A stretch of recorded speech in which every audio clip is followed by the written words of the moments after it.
It is great to see each and every one of you for rounds 2 and 3 of the NFL draft. Hope you enjoyed it. I sure did. I love the NFL draft. And certainly, of course, it is the great segue between college football and the NFL. So much to talk about tonight. We have left the link in the description section of the video. So please jump on in and join us for conversation on the NFL draft or anything in college football. Does not have to be about the NFL draft. As you will know, if you've been watching for any length of time, we talk anything college football related each and every time we go live with all of you. So great to see all of you, and let's settle in. My name is Mark. If you're joining us for a first or second time and have not caught my name, Mark Rogers, the voice of college football, and this is our platform here. This is the main channel, and we've got a team channel for all sorts of teams across America. The latest request is Arizona from our buddy Andrew Pinto, who responds to me many times throughout the week on Twitter and clamors for a Arizona channel. We do have USC and Oregon in the Pac-12. Oklahoma, West Virginia, and Texas in the Big 12. We do have Ohio State, Michigan, Penn State, Iowa, Nebraska, and Wisconsin in the Big 10. We do have an SEC channel that includes channels representing Texas A&M, LSU, Auburn, Alabama, Florida, Georgia, Tennessee. And then in the ACC, we've got Florida State, Virginia Tech, North Carolina, Miami, and Clemson covered, and Notre Dame. I'm going to run through rounds 2 and 3 of the NFL draft until we get a call in and just give my impressions of the selections. Before I do that, I want to let everyone know that in the description section of every video is an Amazon link. What you can do to help us grow and build the channel and make sure that we are here doing this a month from now, 6 months from now, 6 years from now, or 25 years from now, when I have a few gray hairs by that point. You can grab the link in the description section, grab that Amazon link. And when you shop Amazon, please use that link. It's the same shopping experience, as we like to say. You will not be able to tell that you're using the Voice of College Football Amazon link. So please put it somewhere where you will remember it. Let's get to your comments here at the Voice of College Football. And again, we have left the link to the show to join us and talk NFL draft or anything in college football. Just posted a video on the Michigan channel. Michigan has picked up a place kicker to replace Jake Moody, who we saw selected in the NFL draft, the first special teamer taken off the board. And that's obviously always a rarity in the NFL draft that a kicker goes, especially as high as the third round. There's usually like one per year. I would say that's the average. Maybe one, maybe slightly less than one place kicker in the first 3 rounds of the draft per year. And who are the only place kickers in the history of the NFL to be selected in the first round of the NFL draft? I would not lay my mortgage. Well, you know what? Currently, I would lay my mortgage on this selection, but usually I would not, because I believe that there have been 2, maybe only one, and one punter or 2 punters come to mind in the first round of the NFL draft. So anyway, if you can answer that. Jake Moody, the highest rated kicker and the first taken off the board this time around. So that leads me into the Louisville kicker, James Turner. You might be familiar with Jim Turner, who kicked in 2 Super Bowls 3 and 12 with the Jets and Broncos. But this is James Turner. I wonder if there's a connection there. He grew up just outside of Ann Arbor, but chose to go to Louisville, hit on 20 of 22 field goals this past season, and has made his way through the transfer portal back home to Michigan. So Michigan picks up a kicker. We saw where Micah Pittman, probably the second best wide receiver for Florida State this past season. And these type situations I always find curious because the transfer portal is littered with quarterbacks who can't find their way to the number one position, of course. It's also littered with group of five type talents that were lowly regarded as high school players. So, high school player is barely a top 1,000 player, let's say. As a high school player, they go to a group of five team and they just light it up. And they are an all conference player, just a great group of five level player in the MAC, Conference USA. And then they want to up their game. They want to develop their game for a shot at the NFL draft. And so for their final season, they make the move and transfer to a Power Five. So we see that. And then, of course, we see players that are not getting playing time at their current school. So they might be at Georgia or Texas A&M or Ohio State or somewhere of that caliber, but they're not getting playing time. Well, they entered the transfer portal. But Micah Pittman was one of the top wide receivers for Florida State, and he enters the transfer portal. So there you have it. All right, I'm going to go through our NFL draft count. That's our fancy graphic for tonight. I was counting up representation from all the conferences, and the SEC really pulled through in the third round. They basically owned the third round. I mean, dominated the third round of the SEC with 14 selections in the third round to slightly pull away from the Big Ten. But we will continue our count of NFL draft selections per conference. And again, I'm going to go through rounds 2 and 3 and give you my impressions. But for right now, we're just flat out going to go through the chat here and see if any of you have anything to discuss. But certainly pick up the link and give us a call. Yeah, I gained the ire brand of a lot of Michigan fans on Twitter because Michigan football tweeted out, the official Michigan Twitter page tweeted out that here we go, another Michigan player to the Dallas Cowboys. And I couldn't resist. It was pretty obvious. It was right there. The comeback was obvious, right, everyone? Aside from Michigan fans who are ignoring the obvious, who doesn't win playoffs games in the NFL? Anybody since the days of Tom Landry and then Jimmy Johnson and Barry Switzer. Who does not win playoff games in the NFL? They have a abysmal playoff record. We all know who that is. It's the Dallas Cowboys, who in 9 seasons has not won a college football playoff game. So it was the obvious comeback to that. So now we know the reason why Dallas cannot win playoff games. It was right out there for me.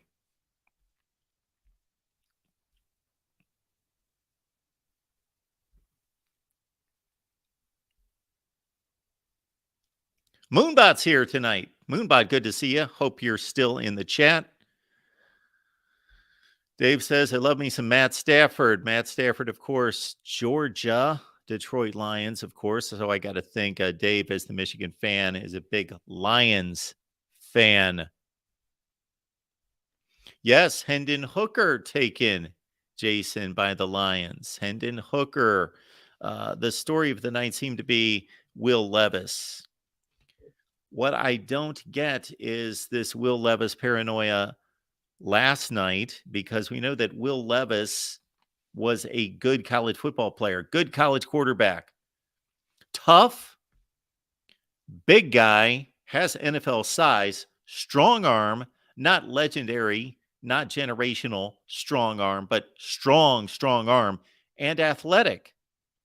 But turns the ball over, is inconsistent throwing the football, and has gotten hurt quite a bit. So those are the pros and cons. And then finally, Will Levis taken off the board. We saw in the second round. He was the 33rd pick, correct? And it was rather sad, not that I should be feeling sorry for a guy who's 21, 22 years old who was just selected to play in the NFL. But Will Levis, of course, had to endure in the green room the entirety of Thursday night without being selected. He played the Aaron Rodgers role, except Aaron Rodgers was finally selected at the end, near the end of the first round in 2005. 2005? Yes. And there have been others. Warren Sapp, he nosedived with the drug stories out there, and others we've seen through the years who have nosedived for whatever reason. But Will Levis never taken in the first round and decided, hey, I don't want to hang around here in Kansas City. I'm not going to hang around here. So I'm gone. I'm leaving. And they caught up with him. And this was actually, I think, the first story on SportsCenter as they transitioned from the NFL draft into SportsCenter, was catching up with Will Levis or posting his, I gotta correct my thinking because I see these things and my initial response is, well, a TV station had to catch up with that particular person. No, he threw his phone up there and he was selected while he was in the airport is how I understood it here. So they celebrated at the airport. So that was a little sad for Will Levis. He wanted to make it a big night. But now, you know what? It's over. Now he can move on. Now he can put the suit away, never wear that suit again, put it away, make it a relic, maybe sell it at a yard sale, and then he can get on with his NFL career. And it doesn't matter where he was drafted now, except for the paycheck. The paycheck, it matters. But in terms of applying himself in camp, it doesn't matter. And I have nothing against Will Levis. I also have no reason to necessarily support him. I don't know much about him off the field, so I don't know if he's a good guy or whatever. I don't know. He seems like a good enough guy. But in terms of it just seems like poetic justice, or it would be fun now, or it would be almost seem like it would make things right. And I see his draft note on the bottom line right now on ESPN that that would be phenomenal. Just it would be poetic again to see him pull through and have just a outstanding NFL career with all the abuse that he has taken for no reason other than people just being offended by him being too highly touted after having a good college career, not a great college career by any stretch, a good one.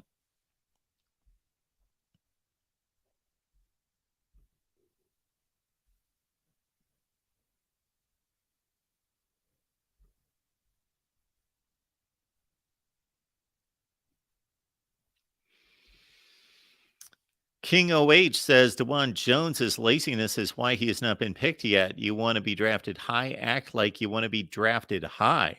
Woo! Okay. Let's take our first call of the night. But again, this is the draft board. And while our first caller asks a question or makes a comment, I'm going to write up our draft board for the various conferences through 3 rounds. DeReal MVP's on the line. DeReal, what's going on tonight? Oh, nothing yet. Nothing much, Mark. Finally, Will Levis was taken. It was a long, treacherous journey for the quarterback. Some projected him as the second best quarterback overall in this draft, but he was finally taken. Mark, I don't understand the ridicule Will Levis has gotten.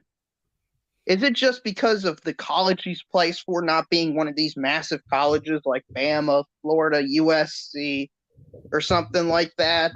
Or what is it? Because I just saw so much anger towards Will Levis. And it's not his fault he wasn't taken, but everybody's like, oh, he's overhyped. He's just no good.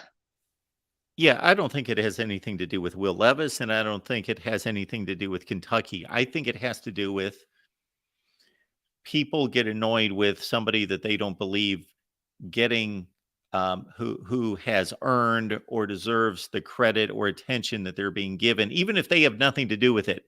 So Will Levis has not thrust himself into the spotlight. A lot of celebrities we can get mad at and be offended by because they make spectacles of themselves. He's just doing his job. So he can't help if he's overrated. If he's overrated, we've got an NFL career to watch now for the next 5, 10, 15 years to see if he truly was overrated by some or if he was appropriately drafted at that position. But he had nothing to do with it. Let's lay off the poor guy. Right. And my issue with it is I don't see the significant gap between him and Anthony Richardson. But I saw a lot more people just writing Will Levis off as basically a bust already than Anthony Richardson. Well, you know what that's all about. No, I don't. Well, that's basically that people are enamored with athletes. So if you have sheer athleticism and you make ridiculous plays on occasion and you have the potential, you are able to throw the ball 70 yards and throw it 100 miles an hour, and you can run like the wind. But even if you play like Will Levis produces better than Anthony Richardson. He was a better quarterback in college and a more productive player and a more winning player than Anthony Richardson ever was in college. But Anthony Richardson makes more highlight reel type, freakish kind of athlete type plays. People like that. Right, I understand that. Maybe it wasn't flashy, but he had a good run against LSU. They showed in the highlight package from last year where he barreled through like 5 or 6 guys and got like 20, 30 yards on the ground running. I mean, he has that capability of being a hard-nosed runner.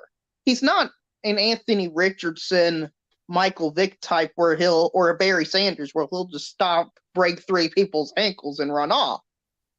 But I mean, if you get 20 yards on the ground, it doesn't matter how you get it. You still get the 20 yards. So I just don't understand why people are so fascinated with one way doing it over another way doing it. Because we like to see athleticism. And Will Levis is a tremendous athlete. He's just not Anthony Richardson. I get that. I like him going to the Titans personally. I think that's one of the better teams that could have picked him up. They've got a great running back, maybe one of the greatest running backs of all time with Derrick Henry. I would argue one of the best current running backs. They've got some weapons on offense. They've got a good offensive line. They were the number 1 overall seed in the AFC just 2 years ago. So they've got a good team. Mike Vrabel's a great head coach. So I think maybe not immediately he'll succeed, but give it 2 or 3 years and he'll succeed and be a average quarterback. A Derek Carr is what I'm expecting him to be. And also something, Mark, I'm not sure if you noticed this, but we're going to have a direct comparison between C.J. Stroud, Anthony Richardson, and Will Levis for a decade plus to come, assuming none of them are traded, because they're all in the same division now. Yeah, that's cool. That is going to be fun to compare. And certain quarterbacks get linked together. You know, I think of Phillip Rivers, Eli Manning, and Ben Roethlisberger in the 2005 draft, four draft, and they forever were compared, just like the 1983 legendary class. Yeah.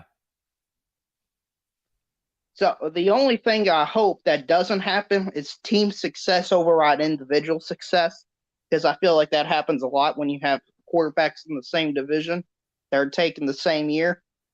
So I hope that doesn't happen. But Larry Pilgrim is commenting here, and Larry, thank you so much for the contribution. I watched Will. He does not have it. I was disappointed by my Titans. I honestly would rather have had Stetson Bennett. If your team picked him, you'd be mad.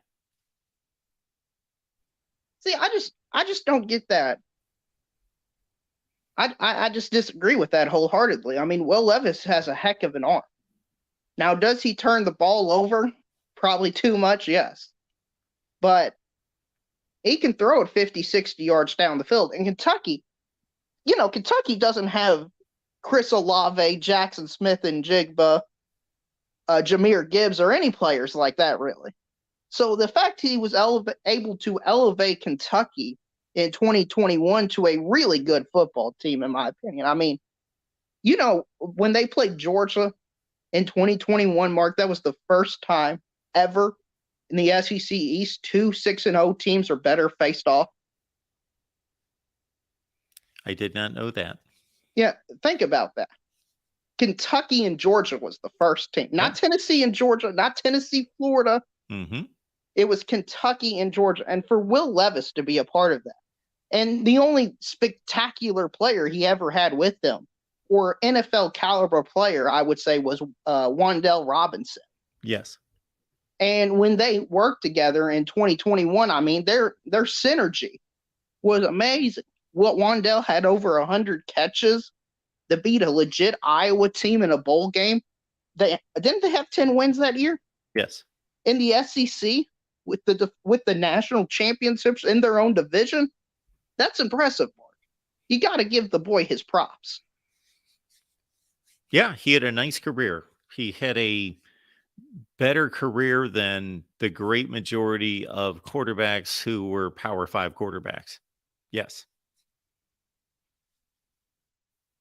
And I would just like to know what Larry Pilgrim means by having the it factor. Does Well, that mean that's leadership? something that that's something that none of us can quantify or put our finger on, and it varies for all of us. And Larry's here to defend himself and explain himself. But what I consider to be the it factor for the people that I think have the it factor could be entirely different than the set of people that have the it factor until it's proven.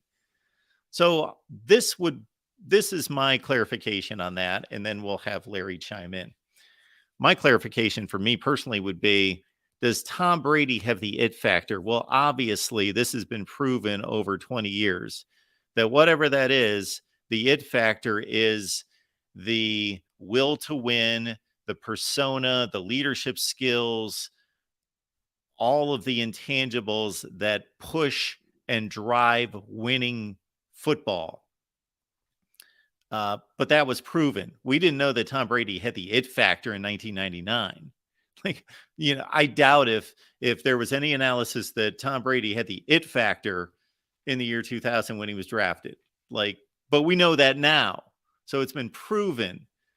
But I don't know. Larry would have to explain Anthony Richardson versus Will Levis and why Richardson has the it factor, unless he means athleticism, like being an elite athlete.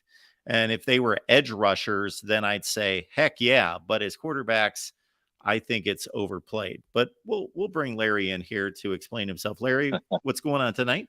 Not much. Hey, Darrell, I'm not dissing on Will Levis as far as he's probably got a strong arm. He's a great runner. Like, I don't have any issues with him as a collegiate quarterback.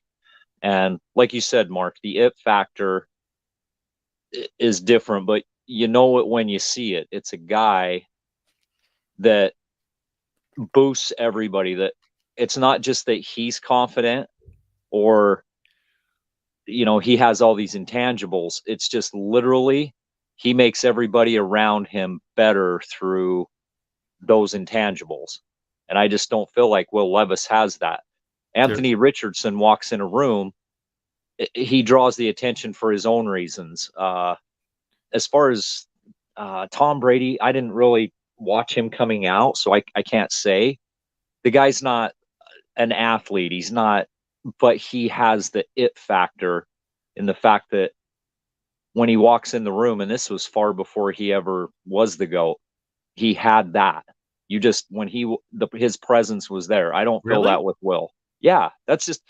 We know that about Tom Brady when he was a junior at Michigan, that he had the it factor. I never watched Tom Brady coming out. I couldn't. And he was a good quarterback. Tom Brady was Sean Clifford at Michigan. That's who he was. He was Sean Clifford. And then he had a really good senior season that, again, it wasn't anything outstanding. It got him drafted in the 6th round. But I would love to pull up articles and commentary and find somebody who would have said in the year 2000 that Tom Brady had the it factor. And this is the only thing I push back on, Larry, is that for me, a lot of the things that you just described about Anthony Richardson are things that you've perceived and probably other people have. But if anything, Will Levis took probably less talent and led them to more victories and better records than Anthony Richardson did his teammates. So Will Levis made his team better than Anthony Richardson did. Well, that's debatable. How many No, it's years not did? debatable. Wins Hold and on, hold on. losses. How many games did Will Levis start? How many years was Will Levis playing quarterback for Kentucky? How many games Sure. did Anthony Played more. Richardson have? Well, it's not debatable that Will Levis had a better winning percentage than Anthony Richardson, and Richardson played with higher recruited players. Right. I'm saying it's subjective. Will Levis, how many? Okay. But what you're saying is Dan that Mullins what ran a system, and then they changed coach. How many offensive you're, coordinators did Will Levis have? How many and, years was he in that program under the same coordinator well, actually, the coordinators switched every year at Kentucky? at Kentucky. But yeah, he had more stability there. There's no question about that. Right. The point that I'm making is that I thought it was an intangible. I kind of framed it as an intangible, but then you put a tangible quality to it that if he makes his teammates better, then they should perform better, and that should be evident to all of us on the field. And if anything, Will Levis did that with lesser talent at Kentucky. So I also that is don't tangible. understand the look at the results argument because Will Levis is 2-0 against Anthony Richardson. I never saw Anthony Richardson play defense.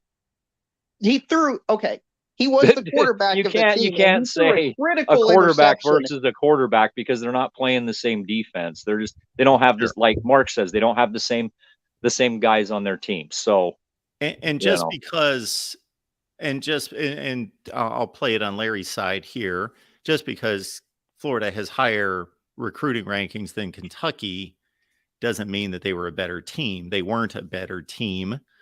They were slightly worse this past season, and Kentucky was much better the season before. And we've got all sorts of evidence by the Tulanes and Wisconsins and other teams across the nation, Utah and others, that outplay their recruiting rankings. So that's not everything, but I was just right. If pointing you that go by out. recruiting, if you go by recruiting rankings, talent that are on the team, that's what that is. But like we just said, a team.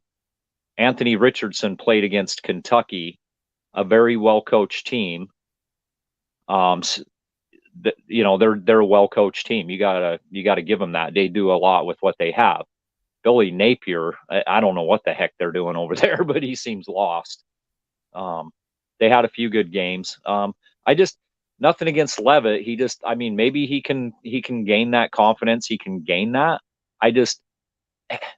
Stetson Bennett is nothing great, but there's something about him. I'm serious. I would rather have Stetson Bennett. No disrespect to Levis. I don't know. I've been in sports all of my life. I've played basketball, football, baseball. You those guys around you that you can't explain it. Well, I understand that, Larry. Yeah, and I you can't agree with explain you. it. I just don't know that Anthony Richardson's one of those guys. We can point to all sorts of quarterbacks who have been drafted, especially in this new age of more athletic quarterbacks that have bombed. Just because Okay. If we go back to my Titans, we had 2 Heisman quarterbacks, and I was very excited. They both they did have that it factor, but they fell to crap. Vince Young and Marcus Mariota Vince Young was good his rookie year, and everybody said Jeff Fisher ruined him, but you can take a guy and you can ruin him. So, maybe Levis can develop that part, but I thought there were better quarterbacks to get. No disrespect. I just thought there were better quarterbacks. Yes. Well, there are exceptional coaches out there, and I don't think there are any really bad coaches. I think they're at that level. I think they're bad in compared to their competition. Billy Napier knows what he's doing, but does he know what he's doing to the level that he needs to in the SEC? That it would be my argument. But I don't know that Billy Napier made Anthony Richardson look bad or Anthony Richardson made Billy Napier look bad. Right. I watched their games. It was a mixed bag. I mean, at times there was nobody that could stop the guy, and then there was at times the guy stopped himself, So, but in all honesty, how many games has the guy played under Dan Mullen? What did he have? 3 or 4 games he played? Richardson's played 13, I believe. 13?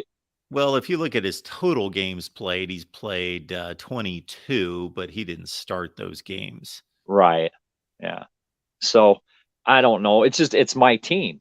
I can see where, Darryl, you would be. I get it. If the guy was drafted from my team, I would be backing him. Yeah, I get you, Larry.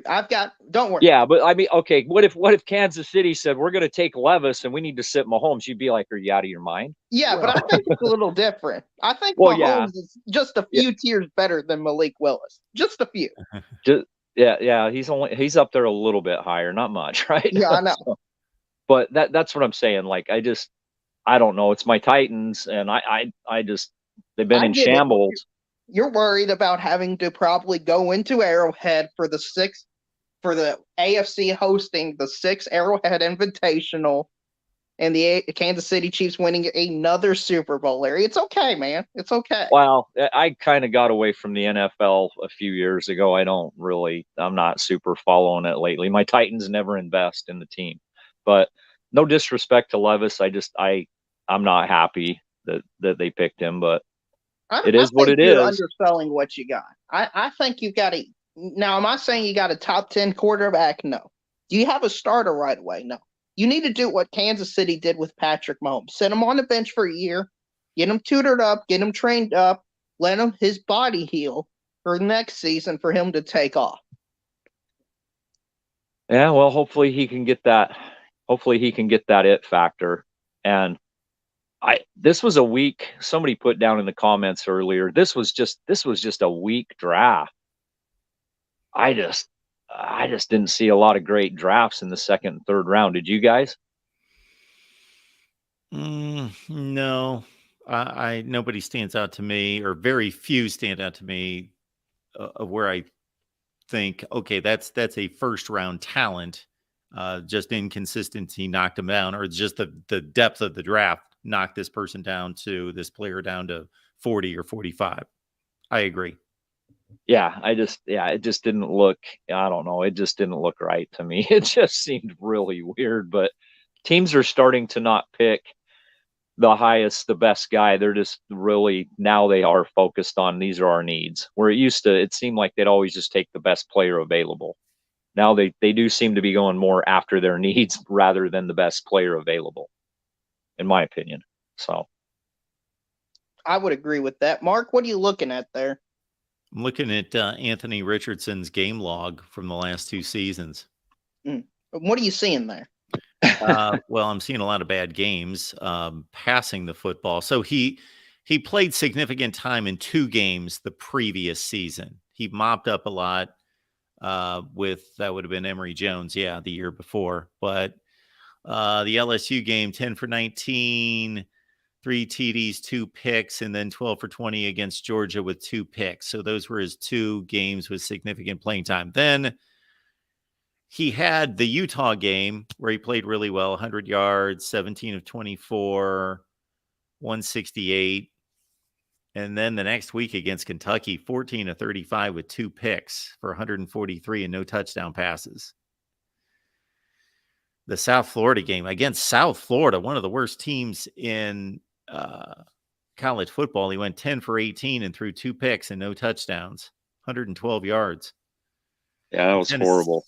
The Tennessee game, they hung in there against Tennessee, and he had to throw it a lot, 44 times, 24 for 44, threw for 453, 2 touchdowns and a pick. He had the team on his back in that game. So that I remember, I watched most of that game, but I don't remember a whole lot about it. But in putting together what I remember about the flow of that game with his numbers, I think he played even better than those numbers. He had to keep Florida in that game against Tennessee. Missouri 18 for 14, 8 for 14, touchdown and a pick, 66 yards passing.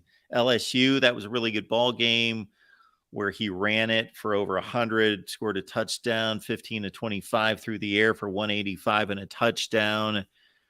Georgia, who plays well against Georgia? So forget that. At least he didn't throw a pick, and he threw it 37 times. So there's that. And he finished the Texas A&M game's a solid game, 17 to 28, 2 touchdowns, no picks. In the South Carolina game, he threw 2 touchdowns and no picks, but he was 11 of 23.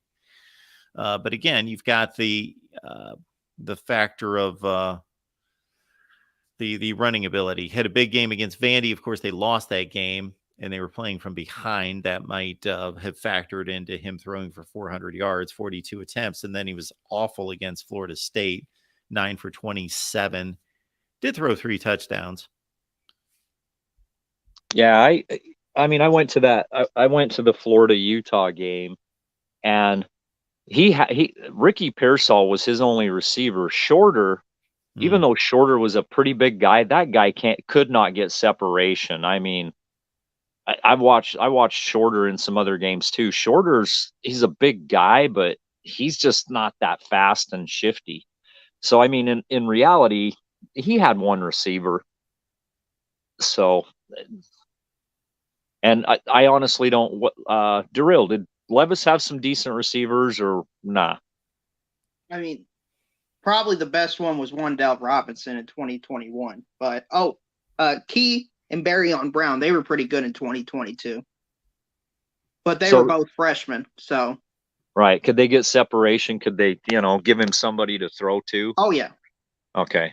Yeah. I don't know. I know Ricky Pearsall, he was the only receiver I ever saw really get some separation. And, I watched Richardson have to try to force some balls in there, and it didn't work. That's why I think that's why I put a little bit on Napier. He didn't scheme it up. He just didn't have the receiving talent. And I don't think Richardson's all that accurate either. I mean, he's got his issues there for sure. Well, Larry, that could be a problem starting in the NFL. Yeah, I mean, I don't know. It's different. It's just a different mindset. I'm sure they wanted to use his legs. But, I mean, it was pretty much RPO, and who knows how Tennessee's going to do it. They don't use the RPOs like that. We'll see what they're going to do. I mean, you either drop back or you hand the ball off. Not to do too much self-promotion here, but the second part of the conversation, the second half of the conversation I had with Tom Luganbill, you can tell he doesn't think either one of them's that good. Or yeah. I mean, I would have been fine with Hooker too. Yeah. I think he's got a real high upside. I remember watching him since Virginia Tech, and he's got the it factor. There's something about him that screams a winner, but I don't know. I was just very unimpressed. I'm surprised Keely Ringo didn't go. Yeah. Some of these corners that they took, I'm just like, these corners, when they went up against decent offenses, just got their butts smoked. And you had guys like Keely Ringo. I mean, he got beat a few times, but he held up against some pretty decent quarterbacks. And I don't, how do you gauge that? Yeah, I would tend to agree without really breaking it down or watching tape, just based on, those guys in that league in particular. And with Georgia's schedule, yeah, he was tested. He faced, how many years did he face the two guys that came off the board for Tennessee, Jalen Hyatt and Cedric Tillman? Right. Yeah, that's what I'm saying. I mean, Ohio State, Michigan as of late's been pretty decent with the pass game, but they're no Ohio State. And all those corners that came out of the Big Ten, Ohio State just lit them the hell up. And so I was just kind of shocked. I would have taken a proven guy over some of those guys. So I don't know. And like Brown, I heard Brown was Penn State's better DB than Porter, but Porter went before him. Yeah, I think that's more of a upside reach than production. A potential. Yeah, they both were really good players. It's not like he was a ghost, but yeah, Brown was the more consistent player with a better production than Porter. Right. Because when Ohio State faced them, it was Brown that was actually having a little bit better success, and Porter was getting lit up, if I'm not mistaken. Yes. Yep. Yeah. Okay. Yep. Yeah. So I don't know. Go figure. That's why we're on YouTube, and those guys are heading to their cushy houses in their Jaguars. So even if they miss more than half the time. Yep. Well, I just thought I'd come in here. I didn't want to bag on Levis too bad to you, to the real, but man. No, it's all fine. I understand it, man. He better come through. He better come through, or else. I don't know. I'll keyboard warrior your butt. Hey, Devin Leary, 2024 hype campaign for #1 overall pick starts today. Oh, okay. All right. And then he's going to go 33rd as well. Okay. Hey, he could be. Listen, he legitimately could be the best quarterback in the SEC. And what I don't know if is Tim still in the chat. I don't know. I don't know. How in the hell did Mekhi Blackman go before Clark Phillips is completely beyond me. I am sitting here going, did anybody watch Clark Phillips in the Rose Bowl? Did they watch him against the top receivers in the Pac-12? Dorian Singer, who's touted as now one of the best receivers at USC. Clark Phillips shut his butt down. He did pretty decent against Addison. Like, he's just done good, and he's still sitting there on the couch. Not with Will Levis anymore. But well, I think what has happened in the NFL over the last, numbers of years, and it's progressively happened, is they just have so much time to study these players and go out and measure them, not just have an NFL combine, but have a pro day. And obviously that's been going on for decades, so it's not something new. But I think that they become too enamored with the measurables and think, okay, well, this guy has really good technique, but he's limited, and he was productive in college. But this guy can run faster, jump higher, and all those things. And because we are great coaches, we can develop him into a better player because he's got better upside. Right. Yeah, Darrelle Revis wasn't the 6'4", nope. That guy was a tactician. Yeah. And so that's what made him great, and that's what's made Clark great. But he'll get a shot. He'll get a chance somewhere. But sure. Absolutely. Yeah. All right. Well, I'm out. Thanks for letting me come in and absolutely square up with Darrell. Yeah, thanks, good talking to you, Larry. It's always have fun talking to you. Yeah, it's always a good conversation. Yeah, good luck to your Utah Utes against Florida. Yeah, I'm feeling okay this year with that. Yeah, I mean, no offense, but beating Florida this year, I don't think is going to be impressive. I think that's going to be worse. They're going to be worse than Vandy. So.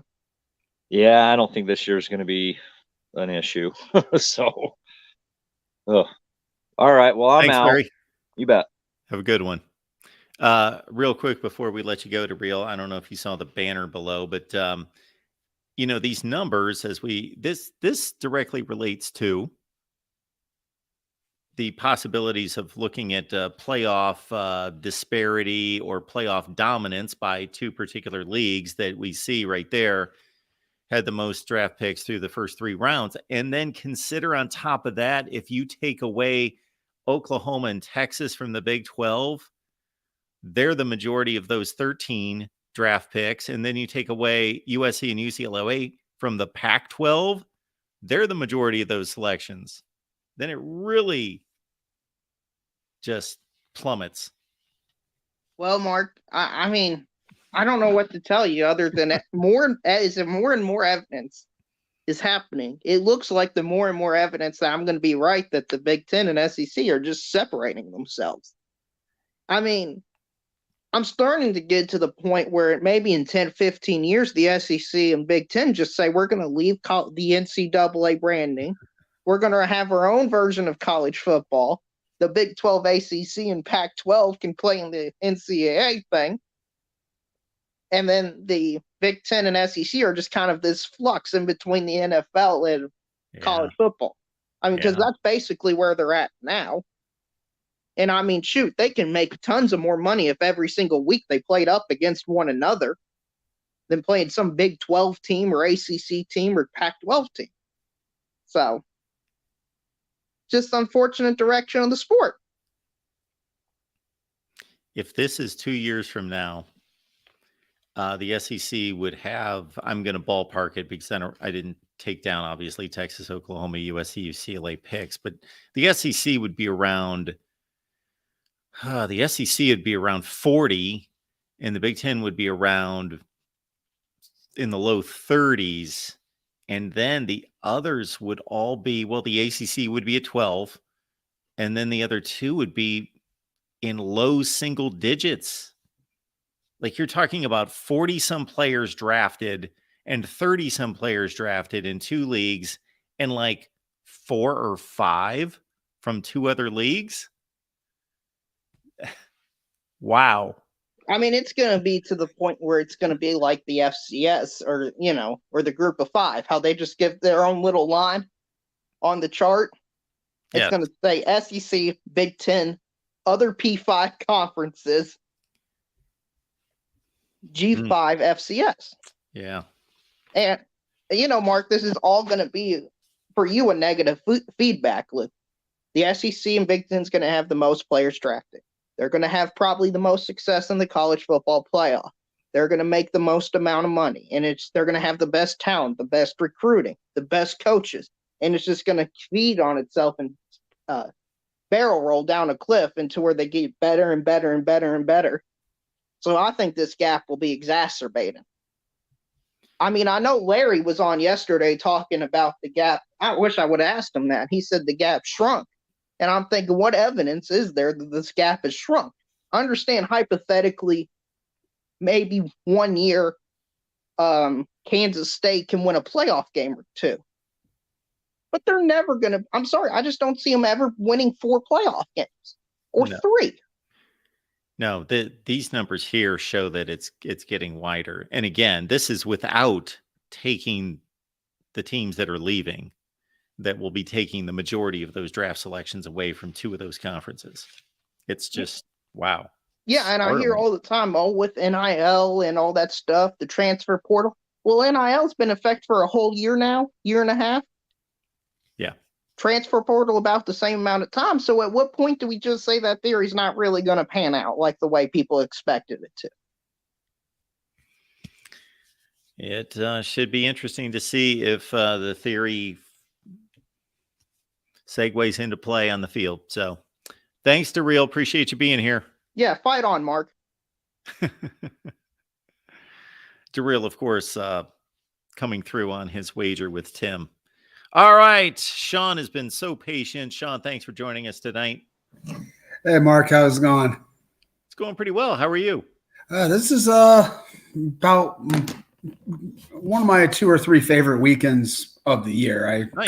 I live for the draft, so I placed a few wagers last night, and I placed them 4 last night. I placed most of them weeks ago. And the NFL draft is the easiest thing to bet. Really? It's the most example. Okay, so I had one, I bet Bryce Young at plus 225 to be the first pick. Okay, yeah. And I mean, and the line just wasn't like that. That line it just seemed wrong to me. Like there was no way, just in a sense, just watching it. I mean, and especially you're listening to like every single member of the media, every single talent evaluator says he's the best guy in the draft. And the sort of the evidence that was used to put Stroud, because Stroud was at like minus 350, minus 400 at that point. And I think some of the evidence. Whoa. Stroud was at -350.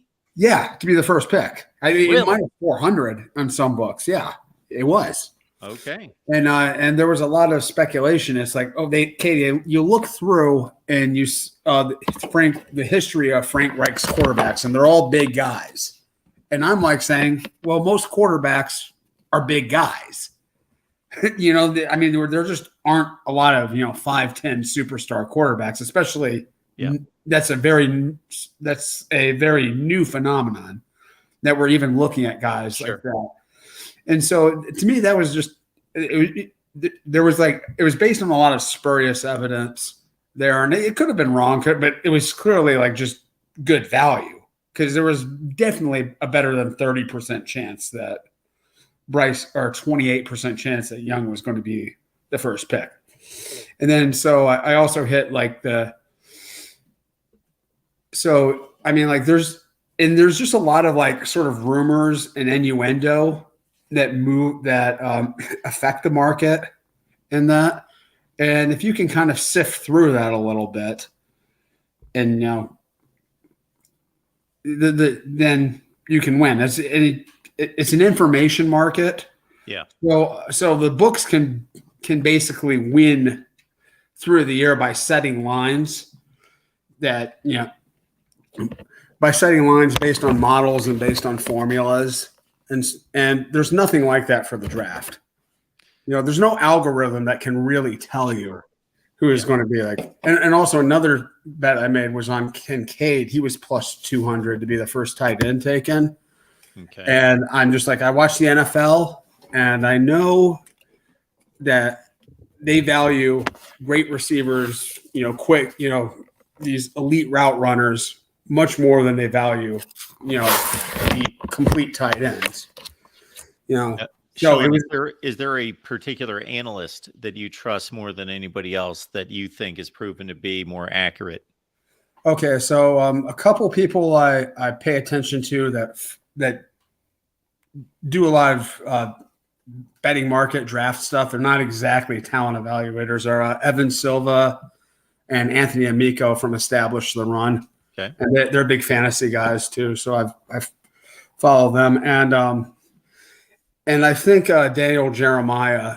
If you follow he's going to be closer than anyone else to in line with what the league is saying. You'll have Kuiper and McShay will have some fairly out there takes. So yeah, I pay more attention to Jeremiah and then pay attention to like beat reporters like Lance Zierlein's the best of all of them. So when any of those guys, Jeremiah, as Larry is saying in the chat, I think Daniel Jeremiah is outstanding.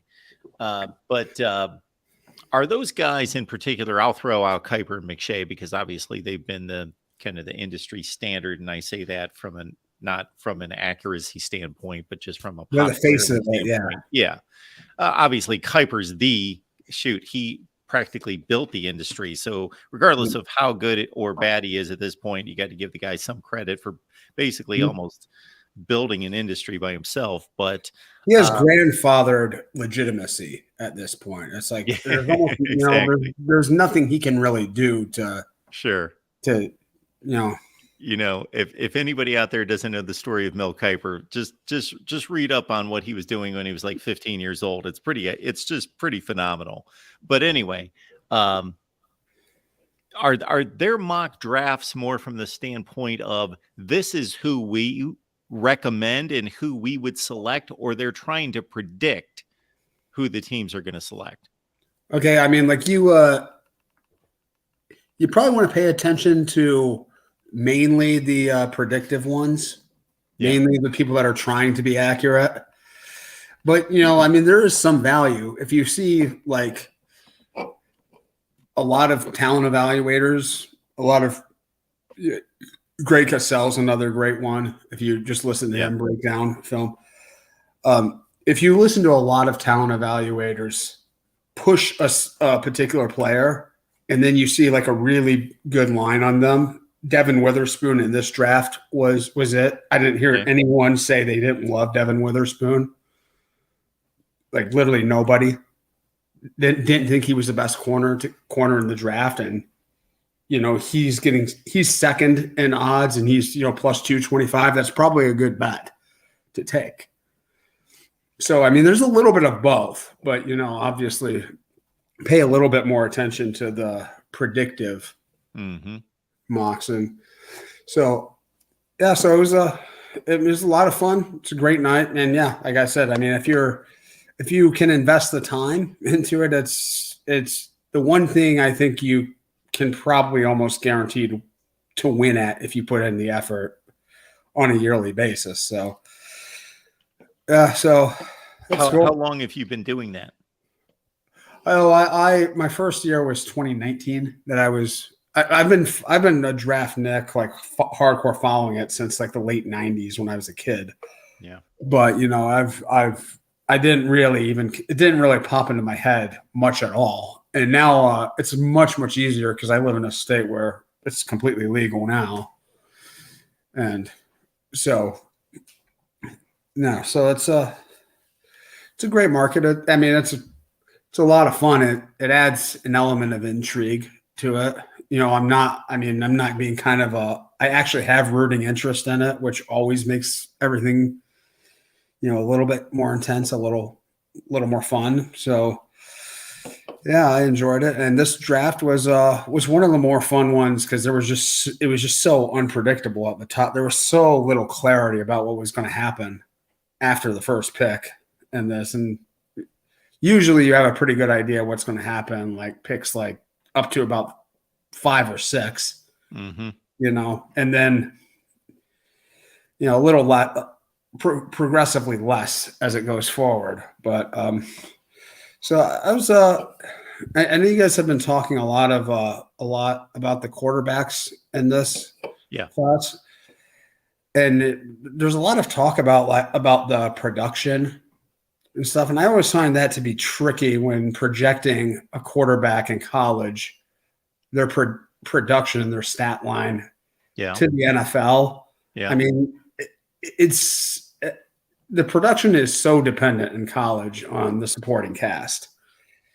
The only thing I would say, Sean, to that is it's one of those deals for me, and correct me if I'm wrong, certainly throw out some examples, but certainly there are highly productive quarterbacks at the college level that throw up prolific numbers that bust in the NFL. I'm not saying that because there are too many prolific quarterbacks in college football for all of them to succeed at the NFL level. But what I would say is that it's difficult to find a quarterback who is not prolific at the college level who turned out to be I won't even say great quarterback, but I'll say a really good, solid, top tier, couple tiers from the top starter. The only one that I can think of is Josh Allen off the top of my head. Yeah, that's the guy.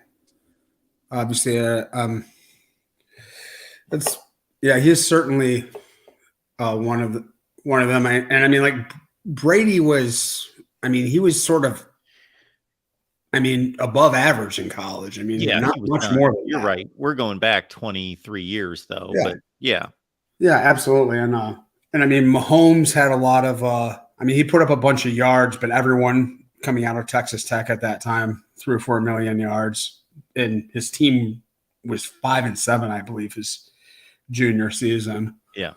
So I mean, like it does matter. It absolutely does. But I mean, when I watch Stroud, there's a lot of things that are great about, he's probably the best at maybe the single most important thing, which is accuracy and precision throwing the football. I think he's elite at that, but like just judging him based on the fact that he put up huge numbers at Ohio State. I mean, I think that's troublesome to use that as a data point to watch. Oh, his numbers were so much better than Richardson's or Levis's, but yeah, his situation was much, much, much better. Sure. I mean, we are not comparing apples to apples. No, we're not. But if you watch him throw the football and the ball placement by Stroud versus just about anybody else, it's tough to beat. Oh, at least out of this year's quarterbacks.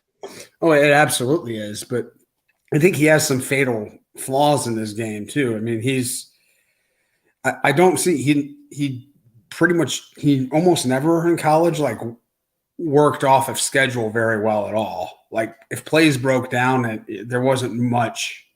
He wasn't going to bail you out of a play. You know, if a rush came sooner than expected, you know, if the coverage was a little bit tighter than normal. Yeah, I mean, so I don't know. I mean, I am a Buckeye fan. I'm rooting for him to do well in the next level, but I also I kind of think about this when I'm thinking about quarterbacks is like, if you just put them in at Vanderbilt or something where they're not going to have this production, and you just can you imagine would their talent still stand out? Well, it depends who we're talking about. Are we talking about Patrick Mahomes? Are we talking about, are we talking about Joe Flacco? I mean, and nothing. That's no knock on Joe Flacco, but yeah, well, there's talent on the field that they have to be surrounded with to look good in college, and then there's also coaching. So if you put them at Vandy, and let's say they had an awful offensive line, they had no receivers to throw to, but they had outstanding coaching. Vandy just happened to have an outstanding quarterbacks coach that would teach them footwork, fundamentals, decision making, all of that. I think that if they could survive the 3 years in college to get to the NFL, and somebody would look at their tape to see that they really could deliver the ball and that their mechanics were great and their decision-making process was good, then they would elevate once they hit the league and had some players to play with. Well, I mean, when saying is basically if you put Bryce Young at Vanderbilt, I think some of his qualities that are just so special, just sort of his kinesthetic awareness, those would be evident almost no matter what situation you throw him into. Yeah. Well, I think that's why he was the number one pick and not Stroud. Yeah. Yeah, absolutely. If you put Stroud in a bad environment, I could see it if he went to Vanderbilt, I could see, him being a 7th round pick. Cause you just wouldn't really see enough of what he's good at, enough of his qualities. Yeah. So Bryce obviously still played with enormous talent around him, but he didn't play in the offenses that Tua did. No. And even some of the quarterbacks before that, they didn't have the receiver play that Mac Jones and Tua did for Bryce Young's 2 years. And 2 years ago, even though they went and came within 4 minutes of winning a national championship, their running game wasn't that outstanding by Alabama standards. He had to put the team on his back in certain games. They couldn't run the ball against LSU. They couldn't run the ball against Auburn. And I mean, in the games that they lost, I mean, he was not he played well in those games, and the offense scored a lot of points in those games that they lost. If somebody wants to turn on the last 2 drives of the national championship game 2 years ago, when Alabama was down 1 score to Georgia, just watch how many times his receivers let him down. He threw the play, or maybe it was 2 plays before the interception, the pick 6 that sealed the national championship that he threw. He put a dime on, I want to say, Ja'Cory Brooks. It was beautiful. It would have put them inside the 15-yard line, and he just dropped it. Yeah, and both of his starting receivers were out. We're gone. Yeah. Were gone. Yeah. In that spot. Yeah. And absolutely. You could say there were some interesting things I looked up about. People brought up Richardson's completion percentage because 54% is quite, it's 53.9, I think it was. Yep. I mean, people bring that up and that's not a good completion percentage at all. But if you dig a little deeper, the PFF stat I saw of on target throws, his on target throws were well above 60%. They were, I mean, comparable, close to the to the better quarterbacks in the country. Well, I got to think if that pushed his on target throws about 10% higher than if you take a Bryce Young or a CJ Stroud that's more in the 68 to 70 range. What's that statistic doing to their numbers? Well, I mean, but they're not suffering through a lot of drops. Sure. And I mean, and you every can quarterback's going to suffer from some. Of course. The on target throw is generally going to be higher, but you can have a throw that's not on target that's a completion. You know, you can. Well, I've always heard that. You know, I'm aware of the statistic. I just didn't know how that was exactly judged. It's obvious how it's judged, but to what degree that they consider, you know, an on target throw. Yeah. I mean that's always going to be judgment based. There's not a whole lot you can exactly do. There can be some kind of criteria to it. Does it have to be on the guy's body frame? Yeah, I mean, well, certainly you don't. I mean, you don't want to throw many passes on the receiver's body frame. You want to have it a little bit. You want to have it out and away from them in most situations. You want them to be able to use their hands. But I mean, and Florida also had, I think, one of the worst contested catch rates in the entire country. So their receivers just weren't making plays for him under any circumstances. And I mean, Richardson, I think Levis was hurt because until Richardson declared for the draft, and then he went to the combine and just destroyed it. Levis was kind of viewed as sort of like the the big tools prospect, you know, in the class compared to Young and Stroud. You know, the bigger arm, you know, the bigger person, really athletic. You know, kind of he is kind of a rare specimen. But then once you can just compare him to Richardson, I mean, okay, his tools aren't at that level by any stretch. So, in quarterback, I mean, like it's a slippery slope in the draft. Once you fall past a certain spot, there's not a lot of help for you because most teams aren't looking to spend a first round pick on quarterback. You know, it's not like if you're a receiver and you think you're going in the top 10 and then you slip to like 12 or 13. Well, somebody's going to everyone needs a receiver to some degree. And, you know, you're going to get, you know, there's just a lot of soft landing spots for you. Quarterback, it's just binary. Do we need one? Yes. Do we not? No. And so once he got past 11, I just looked at it and like, I don't think he's going in the first round here. You can't really, so it's not really that big. It wasn't really that big of a surprise to see. And he was actually just a couple of days before, I would say, he was the betting favorite to go number 2 overall. Like 2 days before the draft. And he ends up not going in the first round at all. Yeah. It's kind of wild how this goes here. Yeah, it is wild. And that's the one position in particular, although, you know, any position can drop in any player in a certain situation because they hit pockets where there's just not going to be a team, maybe for 7 or 8 teams or maybe more that just aren't going to take them regardless. So if the certain teams within that round pass for whatever reason or somebody that they really liked fall to them that they didn't expect, then that's when a player can plummet. Yeah, absolutely.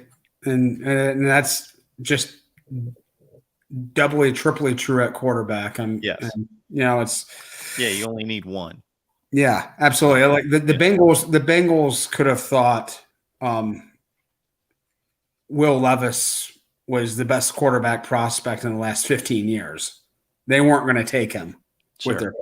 Like they just wouldn't do that. Sure. you know, so it's all right. Absolutely. All right, Marco, just one last thing. Yep. I've been noticing this was this draft, and it's the first. I think this is the first one since I've been following it, and that's been a long time now.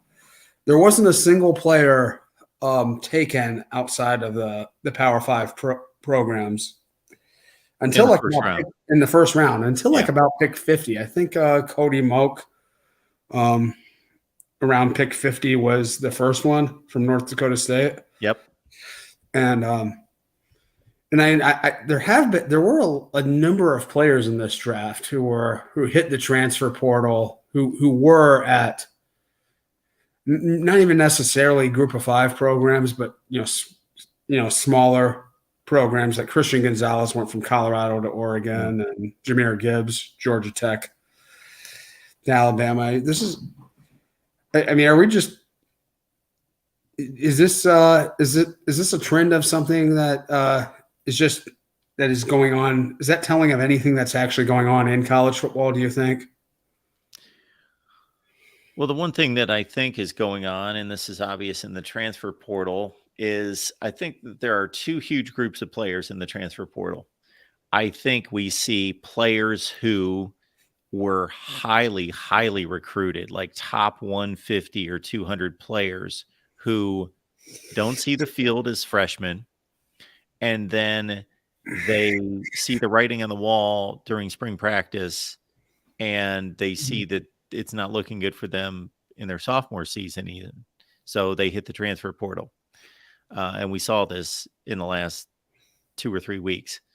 The other thing we see that you're speaking to, so that doesn't affect what you're talking about. What the other bucket that we see is somebody gets lowly recruited. They're not regarded highly. They go play at a MAC school or a Conference USA school, and they develop, and they're much better than what they were supposed to be. And they're really good for 2 or 3 years, and they ball out, and then they jump to a Power 5 because they want to play on a big stage. They want to be seen. They want to be developed by better coaches and prepare themselves for an NFL draft appearance. I think we see that a lot now. Now, I don't know if that's impacted this draft yet, but I think we'll see that in the future. Yeah, and I mean, this. I think that there's a lot of people that are sort of upset by this, and kind of feel that it hurts the smaller programs.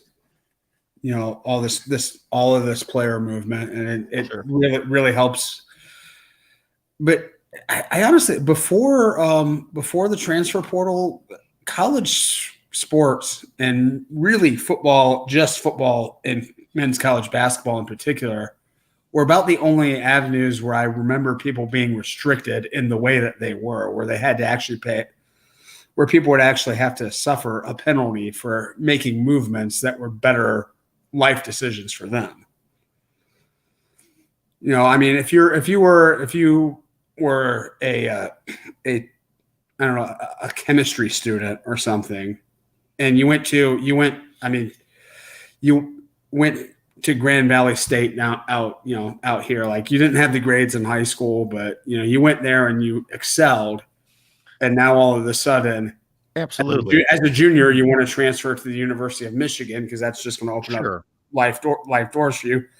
No one would view that negatively, or as, hey, you're really hurting Grand Valley. Yes, the transfer portal is a good thing for the student athlete. It's not good for college football, I don't think. I don't think it's a horrible thing, but I think it's generally not good for the game of college football. But I don't think the health of college football should get in the way of basic rights in this country, and the same rights that are given to everybody else, freedom of movement, should be applied to athletes and to football players. So unless college football wants to incorporate, and then they can put more restrictions on player movement and say, well, for the good of the entire game or us as a corporation, just like the NFL can do it, obviously players can't just leave teams whenever they want and say, I'm hitting the transfer portal and I'm going to be a free agent because I want to go play for the Lions instead of play for the Bears.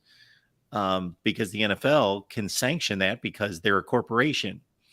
And they can say, when I worked at a corporation, I couldn't just leave my job and say, I'd rather work in accounting than in operations. So I'm going to go over there because it's a corporation and they need employees in all their various places. But college football can't do it because they're students. Absolutely. All right. Well, thanks, Right, Mark. I appreciate your time. Yeah, thank you so much. Have a good night. All right. We got Jordan Bowman joining us. Joe Bo, what's going on? What's going on, Mark? I wanted to call in, and I'm going to start our conversation off with a little trivia. Okay. So obviously there's 32 NFL franchises, and with tonight with the Baltimore Ravens drafting Trenton Simpson, there is now only one NFL team that has not drafted a Clemson player, and I want you to guess which one it is. Well, this is going to be a total guess because it's just the answer is surprising, and when I say it, you'll understand why. Okay, well, so my first thought was, obviously, I could go to most NFL teams and figure out a Clemson player that has played on the team at some point, but we don't have 45 minutes for me to do that. So my second thought is, because I tend to work probabilities when I don't know the answer for sure. And obviously, we've got teams like the Houston Texans and the Jacksonville Jaguars and others that obviously have a shorter NFL draft life because they've only been playing football for 20 or 25 years as opposed to 70 years. Mm-hmm. So that would, increase the odds that would be true for any of those teams. And the way you phrased the question, I'm going to go with the Carolina Panthers. You nailed it. You basically broke it down like when you talked about how many years you were thinking of the expansion franchises. Yeah, you were on the right track. Yeah, the Carolina Panthers are the only NFL franchise that has not drafted a Clemson player. And what's really interesting is for the old heads in the chat, I'm definitely not one of them, but the ones that are at least old enough to remember the Panthers being founded as a franchise. If you didn't know, their inaugural season they played their home games at Clemson. That's right, 1995. Yeah. So I always found that really interesting. It's been a gripe amongst the fan base for a really long time. They've never. I can't even remember the last Clemson player to be on the Panthers roster. I think Ben Boulware was on there for like 5 minutes, but that's about it. But I always found that really, really interesting. Just given the proximity, I mean they're the second closest because I think the Falcons would technically be closer to Clemson geographically, but I always found it interesting. And I'll tag on with one interesting note about that expansion year is that it was kind of ironic that, especially since throughout the history of the NFL, they would treat expansion franchises like dirt, basically, like the Dallas Cowboys when they started in 1960. And there's some really good documentaries about it. They're basically grabbing, guys that are working in factories and working at grocery stores to fill up their roster because the NFL just said start a team, and they didn't gift them anything, nothing, no expansion, nothing. Just you got to start grabbing players, and so they only had like one collegiate draft, and then they're just getting cast-offs from other teams. Well, by the time the Jags and the Panthers rolled around, the NFL was extremely generous in giving them an expansion draft and giving them. They made certain concessions that there were more players available to them than there were in other years, and lo and behold, both teams, ironically, played in conference championship games in their second year in the league. Yep. I've always found that really, really incredible. But I think this draft, from a Clemson fan perspective, watching this draft, and I kind of tweeted this out earlier. I feel like this draft has really shed some light on some of the questions that the fan base has had about, kind of the player development in recent years. I think that, when you think of a guy like, well, really, honestly, all three Clemson players that have been drafted were 5 stars coming out of high school: Brian Brzee, Miles Murphy, and Trenton Simpson. And, after about their, Brian Brzee and Miles Murphy, they came in as true freshmen and were dominant. And, they were really, they were projected as, future top 10 picks, after their freshman seasons. And, even after 2021, they were kind of considered to be locks for that, for the early first round. Now they did get drafted in the first round, but, they weren't picked as high as they, were projected to. I mean, Brian Brzee was the number 1 player in coming out of high school in the 2020 draft. I mean, he was obviously his career had some ups and downs when, this past season and just he tore his ACL his sophomore year and all of that. So, I mean, he had some special circumstances, but Miles Murphy is an interesting case study because I feel like he never really, I feel like he never progressed from a really good player to a great player. And that was, I think that's kind of what the knock has been on him. I mean, and I think in some ways he regressed at times while he was here. I thought he had a really strong freshman year. I thought he was really good in 2021. But this past season, while he played pretty much every game, I mean, he wasn't like injured for an extended period of time, and just the production wasn't there. He had moments where, he wasn't really, present. He was on the field, but he just wasn't making his presence known. And so I think it's kind of shed some light on kind of how the player development and really the personnel usage as well. And I think Trenton Simpson is another example of that. And so it's been really interesting to kind of see, just see how this draft has played out. And but it was definitely enlightening for sure, as far as, especially, when you line it up with Brent Venables leaving and all of that and some of the staff turnover when he left, you can kind of tell that there's been there was kind of something missing. And last season, the defense wasn't bad, but it certainly was not as good as it was projected to be, and certainly weren't as productive as, as a lot of people thought. So, I mean, I don't know what you think, but it definitely is, just as someone who's watched, pretty much every snap Clemson has played, it's there's definitely a noticeable difference.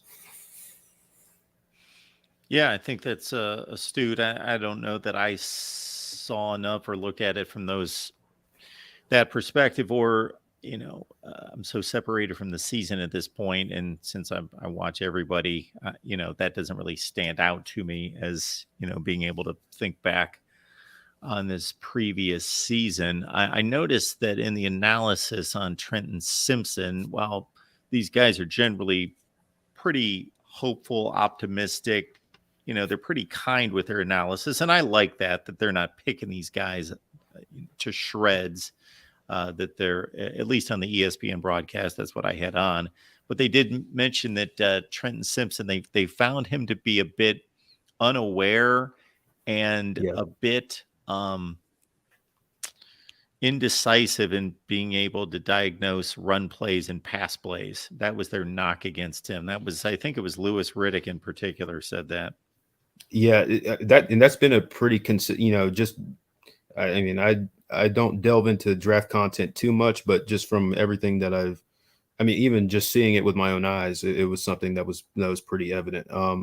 And it was really this past season that kind of shed that light, because, Clemson decided, he was playing on the outside, his first 2 seasons, kind of, he was kind of that in that Isaiah Simmons nickel, Sam linebacker role. And he really excelled at that. I mean, he had 6.5 sacks as a sophomore, like 12 tackles for loss. He had I think his pressure rate was like it was something ridiculous, like 40% or something. So he was really, really incredible as a sophomore. And then, with the development of Jeremiah Trotter Jr. and Barrett Carter, they were kind of looking for a way to get all three of those guys on the field. And, Wes Goodwin, who obviously is now Clemson's defensive coordinator, he decided that it would be best to move Trenton Simpson inside and play in the box more. And that clearly, I think that move, especially, I mean, hindsight is 2020, but I feel like that move definitely cost him a lot of money. Because it's just you have different responsibilities. You can't, as an inside linebacker. I mean, you have to. I mean, he no longer is he kind of just allowed to play free. He's kind of the quarterback of the defense, and he's got to make sure that guys are in the defensive line is in the right gap. That he knows his responsibilities, that he knows the guys around him responsibilities, and I think he struggled for sure. Just he never seem sure of himself. A lot of false steps.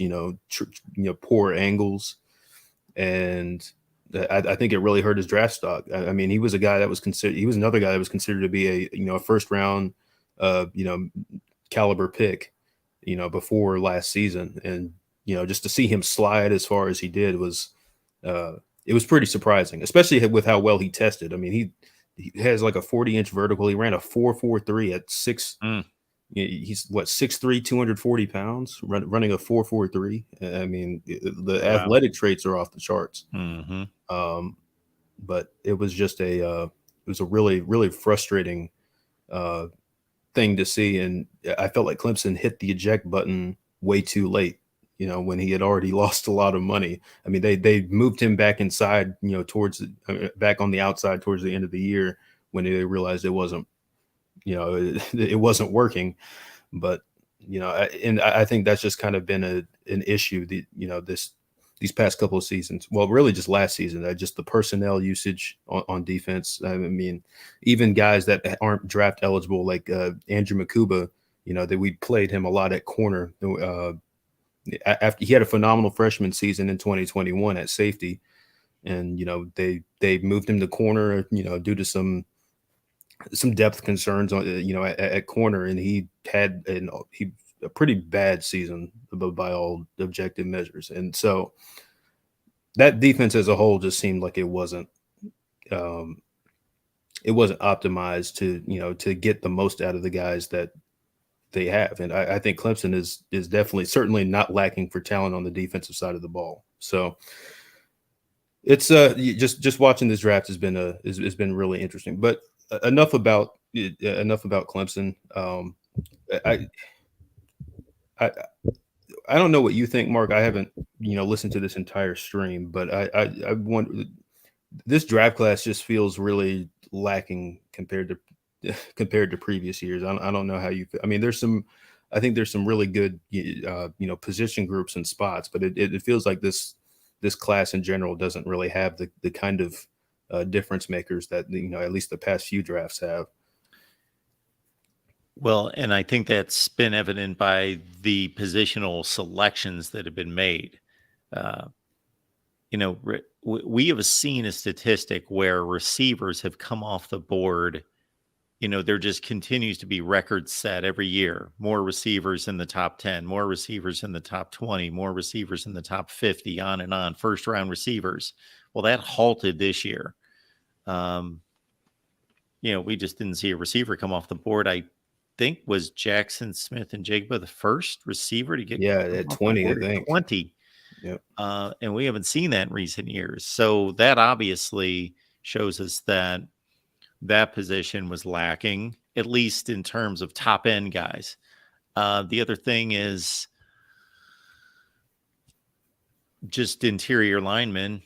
There were a lot of offensive and defensive linemen, which that's great. Those guys win the games, but in terms of when you say difference makers, when I look at the second and third rounds, like there's usually quite a few guys, like a third of the guys I would say in the second and third rounds are guys that I think were potential at their best, were first round talents. They just had a knock or two go against them, or, you know, they were in a really deep position, or something was there that just, you know, caused them to drop a little bit, but they were first round type talents. And I don't see that out of these second and third round picks, or they were guys that going into their senior season would have been first round picks a year earlier. And we haven't seen those kind of guys. And also left tackle, you know, those guys, there's usually a run of those guys that are considered franchise type left tackles. And we didn't have those guys. And it was an okay quarterback class, not a great one, not a lousy one. Last year's was pretty lousy because Kenny Pickett might have been the best quarterback in the draft. It was a bad quarterback draft. I can't remember a worse quarterback draft than last year. And so this one in comparison is outstanding, but it's probably not outstanding. So yeah, it's been a down draft. Yeah. I guess it's kind of like you said, I guess it's just because the premium positions that haven't been just don't really stand out very much. I mean, I think this is a really good cornerback draft. So I'll give them that. But like running back, I think was pretty good too. But then you talk about, you know, the quarterback, I think is fine, but it's not. It hasn't been amazing. You know, the wide receiver, I think this wide receiver class is just nothing to write home about. I'm a huge Zay Flowers guy. I love Zay Flowers. Okay.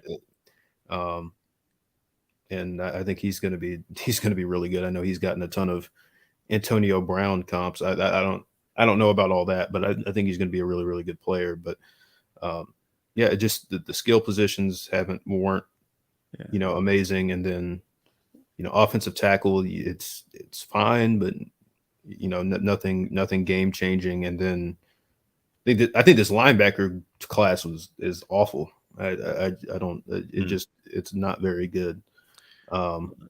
Jordan, even Will Anderson taken at 3 is not projected to be a great player. He's projected to be a really solid, really good player.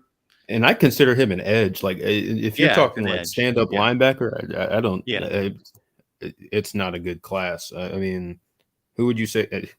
Jack. You know, you got like Jack Campbell, and who was the first stand-up linebacker? I think it was Jack Campbell, if I remember correctly. I think it was too. And I don't think that was. I think that was kind of a positional reach. If we're talking like positional value wise, with, you know, for the Lions. Lucas Van Ness is listed as a linebacker. He's an edge.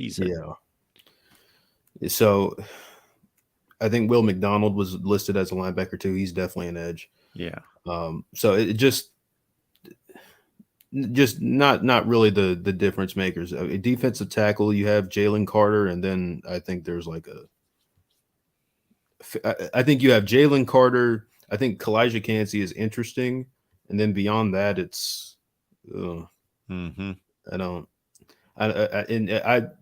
I love Brian Brzee. Don't get me wrong, but you know, he's obviously he's a risk because of the health history and all of that. So and you just beyond that, you don't really have a lot of proven guys, you know, at that position. But I don't know. It's been a really hectic. While the class I don't think is particularly great. I mean, it's definitely been like a hectic. Like it past like the first few picks, it's been pretty, you know, wide open. There are a lot of surprises, a lot of guys slipping. I'm a Titans fan. They just took Will Levis in the second round. Whenever you know, for an entire year and a half or so, people were talking about Will Levis was going to be a bona fide first round pick. Darrell